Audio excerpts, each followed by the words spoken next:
Bonsoir à tous, c'est Club Estac, version Ligue 1, version grand format avec Yoann Thuram, le gardien de but troyen, comme invité. Bonsoir Yoann. Bonsoir. Bonsoir aussi à Seb Dallet et Carlos Cassis, toujours Bonsoir. présents sur le plateau le mercredi soir. Ça va bien, comme d'habitude? Très bien. Avec le sourire, nous disait Yoann. Seb Dallet, il a toujours le sourire. Et Carlos? Je confirme. Carlos aussi. Allez. Au sommaire de Club Estac ce soir, l'actu du club troyen. Nous reviendrons sur ce match amical disputé et perdu par les Troyens. C'était vendredi soir à Sens, dans l'Yonne. Une défaite 2-0 face à la JOCR. Rien de bien inquiétant, nous dira Jean-Marc Furlan. Place ensuite au portrait de notre invité, Yoann Thuram, devenu titulaire dans les cages troyennes, surtout après le départ d'Olivier Blondel. Comment gère-t-il ce statut? Comment juge-t-il ses prestations depuis le début de saison? Nous lui poserons la question, sans oublier bien sûr l'invité surprise par téléphone.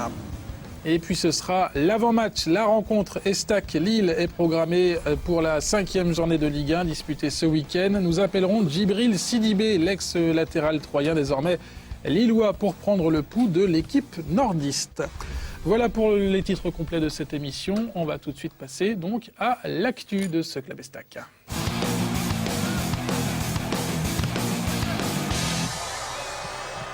Et la dernière actu en date, Yoann, c'est ce match amical disputé et perdu, on le disait tout à l'heure, contre la JOCR vendredi soir. Est-ce que c'est une défaite inquiétante ou alors c'est un match amical comme un autre? J'allais dire un match amical comme un autre. Après, c'est clair que même les matchs amicaux, il faut que ça se finisse par une victoire, c'est sûr. Mais après, encore une fois, j'allais dire que c'est le même scénario parce qu'on domine notre sujet, on a des occasions et après, sur 2 erreurs, on prend 2 pénaltys. Donc, on le rappelle, une défaite sur 2 pénaltys. Exactement. Exactement. Donc c'est un peu le même scénario qui se répète un peu à chaque fois, mais non, c'est pas inquiétant. C'est pas inquiétant parce que dans le jeu, on sait s'exprimer. Maintenant, il faut réussir à trouver ce déclic-là pour pouvoir marquer des buts, enfin du moins plus de buts. Seb, c'est pas inquiétant, mais le déclic, on aimerait bien de l'avoir peut-être pendant un match amical contre les voisins auxerrois, non? Ouais, c'est toujours compliqué de faire des matchs amicaux. Alors avant les saisons, c'est ce qui permet vraiment de se préparer. Après, en plein cours de championnat comme ça, même si on reste au début du championnat, je dis que peu importe le résultat, même si chaque joueur rentre sur le terrain pour essayer de gagner, mais ce qui est le plus important, c'est encore une fois, c'est le contenu, c'est ce qui se passe depuis le début de la saison. Il y a beaucoup de contenu, donc il faut essayer de garder ça, puisqu'il y a plus de chances de se maintenir avec du contenu que s'il n'y en a pas. Après, c'est marqué en match amical contre Auxerre, qui plus est en Ligue 2 aujourd'hui. Si l'Estac peut marquer 3-4 buts, même si au final il y a 4-4, ça fait toujours du bien et ça peut toujours donner, c'est ce qui peut permettre de redonner de la confiance à certains joueurs. Et notamment au secteur offensif, quand on marque des buts, et au secteur défensif quand on n'en prend pas. Donc là, effectivement, après c'est un score qui est comme il est, mais bon, c'est plus important, je crois que c'est samedi contre Lille, et voilà. On en parlera évidemment de ce match face à Lille. Jean-Marc Furlan, lui, il a été plutôt rassuré par la prestation de ses titulaires, notamment, qu'il avait alignés en première mi-temps. On va écouter le coach troyen au sortir de cette défaite contre la JOCR en match amical. Si on était venu faire un résultat ici, j'aurais pas protégé mes cadres très rapidement. À la mi-temps, on aurait laissé Nivet, Thiago et puis brécher tout le monde sur le terrain. Évidemment, on est venu pour faire jouer du temps de jeu un peu à tout le monde. Et donc dès la première mi-temps, à la 45e minute, on a déjà préparé Lille, quoi. Et puis sur le match, c'est 13 tirs au but pour l'Estac, 3 tirs au but de Auxerre, dont 2 pénaltys. Donc c'est pour vous dire voilà la physionomie. Donc nous, il faut vraiment préparer le championnat. Donc voilà, c'était satisfait de la participation, de la très bonne intégration de nos nouveaux. Les nouveaux que sont Camus et Colin. Camus, une rentrée intéressante contre la JOCR. Est-ce que c'est compliqué de gérer une pause si vite dans le championnat? Oui. Oui et non. Surtout peut-être après une défaite, on a un peu le temps de gamberger, non? C'est compliqué parce que quand on est compétiteur, nous on a envie d'enchaîner les matchs de compétition. Après c'est clair que le coach il a préféré justement mettre ce match amical justement pour pouvoir, on va dire, combler un peu cette absence de compétition. Mais c'est vrai que c'est délicat à gérer quand même, surtout après notre défaite à Brest. Ouais. C'est important en tout cas d'avoir un match amical même amical, pour rester dans la compétition le week-end. Oui, Dans la compétition, dans le match le Oui, week-end. c'est plus pour avoir Garder du le rythme, rythme. garder le rythme, comme vous dites, et rien d'autre. Je suppose qu'il y a un côté positif aussi d'avoir des trêves comme ça, c'est on ne s'entraîne pas et on prépare différemment.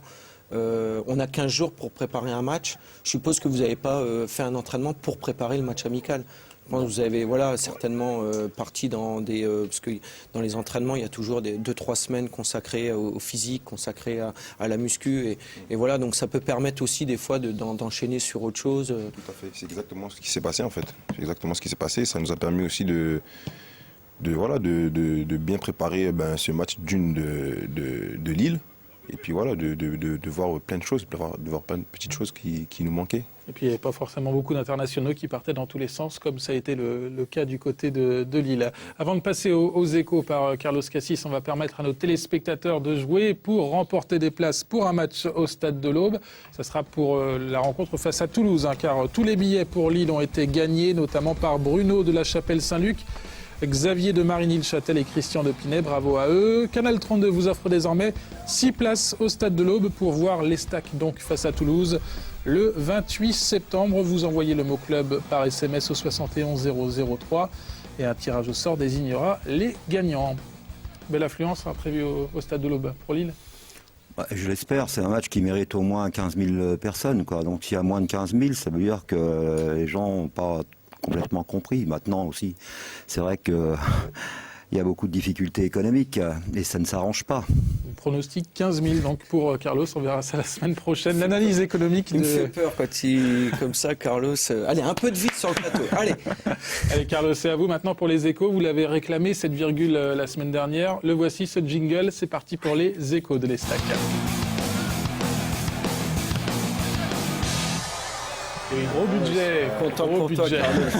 Un jingle et tout, c'est cool. Ouais. Allez, fais-nous des bons échos. le premier Estac Mag de la saison. Oui, un grand numéro. Pour le premier numéro de la saison. Par la un taille, numéro comme 10 le record du monde de l'équipe, la c'est Ligue ça 1. Non, on n'a pas fait comme l'équipe. Non, mais bon, il y a des nouvelles rubriques. Et puis, la tête d'affiche, c'est Benjamin Nivet, donc, qui va tout nous dire sur le chemin qui l'a conduit à revenir à Troyes. Il fait la une, d'ailleurs, comme on le voit ici sur La place sur de la l'écran. Libération. Voilà. Il y a aussi Éloge Nzayem ici, dans une nouvelle rubrique des goûts et des couleurs. C'est assez étonnant et rafraîchissant, je dirais. Et puis aussi les interviews de Jean-Marc Furlan, de Daniel Mazzoni, qui reviennent sur l'intersaison, le début de ce championnat.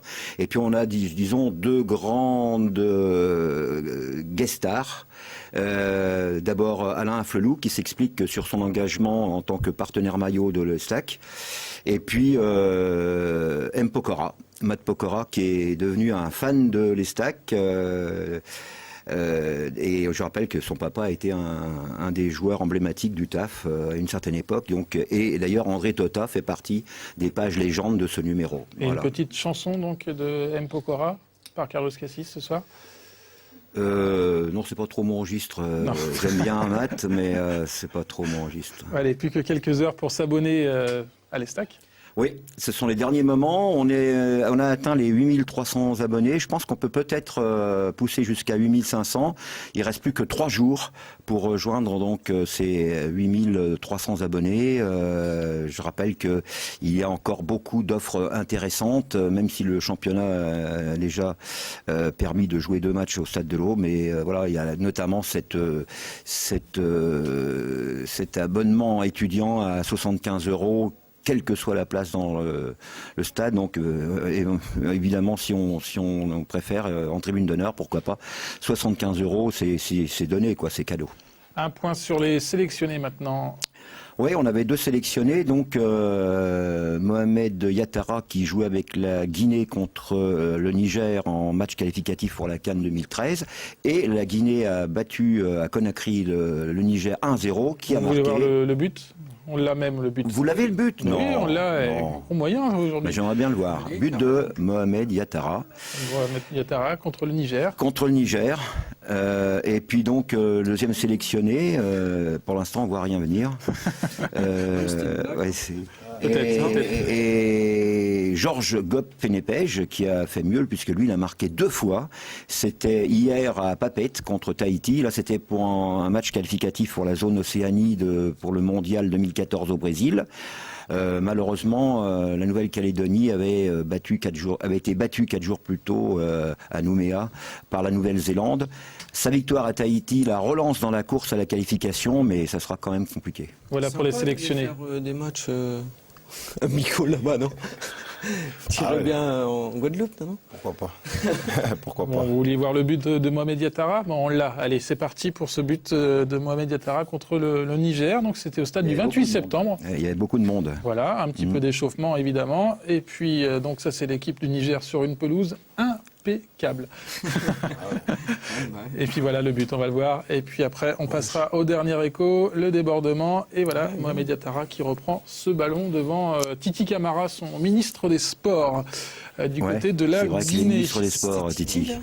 Titi est ministre des Sports. Ouais. Titi, ministre des Sports. un peu Docteur forcé. Cassis, on finit ses échos sur l'infirmerie troyenne.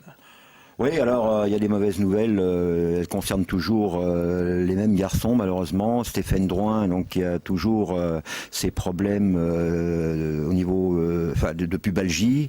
Et donc pour l'instant, lui, on attend. Il continue à se soigner, à se ménager, voilà. Et le jeune Zayam ici. Et puis Eloge Nzayamissi, qui lui, vraisemblablement, va être obligé de subir une légère intervention médicale pour éliminer cette poche de sang qui ne veut pas disparaître au niveau de ses ischio-jambiers. Sans cette solution-là, je pense qu'on devrait attendre encore longtemps. Et très rapidement, Bétiol. Bétiol, c'est compliqué. Il ne pourra pas être du groupe vraisemblablement contre Lille. Lui aussi, il a un problème d'ischio. Ça va mieux par contre pour Thiago qui avait un petit souci au mollet, ça va mieux pour Othon qui a repris l'entraînement et qui lui et puis on pense aussi à Alban Deneuve, le jeune gardien là qui s'est fait opérer lui par le docteur Lallemand également d'une poche de sang. Un bon rétablissement à tous ces joueurs. Johan, on approche de la fin de cette première partie de Club Estac. Dans un instant, il y aura le portrait avec un invité surprise par téléphone. On va vous le faire écouter un petit peu. On a trafiqué sa voix. On va voir si vous reconnaissez qui va être notre invité surprise par téléphone. Écoutez. Non, pas tout de suite. Si, on va l'écouter. Timide, mais c'est un garçon qui tu peux tranquillement passer une bonne séance ensemble. Tu travailles avec lui, tu travailles dur, mais à la fin. Voilà, on va couper. Voilà. Vous avez une petite idée? Non. Non, pas du tout. Bon, la réponse dans un tout petit instant on dirait. pour la suite de Club Estac. Ne bougez pas.